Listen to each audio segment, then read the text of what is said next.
Good day mga idol. Bakit mo ba bibili ng ganitong produkto?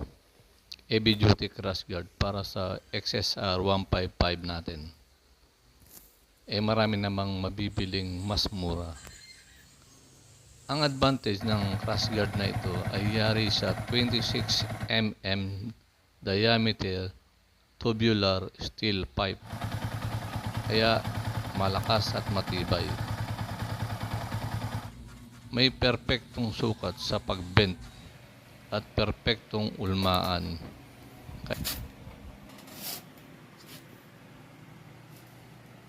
Kaya accurate ang bawat distansya na walang tinatamaan o sinasayaran.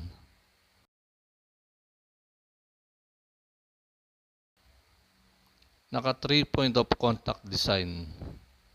Nakamount sa mismong chassis ng motor na lalaban sa anumang pagkakataon na bumagsak o mag-slide ang motor.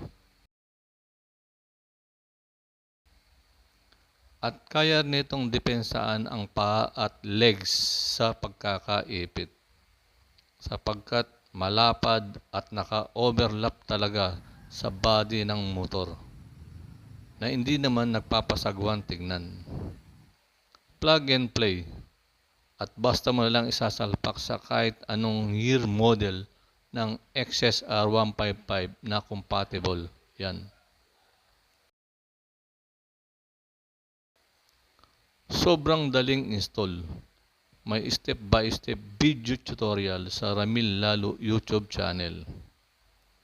Matte black powder coating na bumabagay sa anumang kulay ng XSR 155 natin.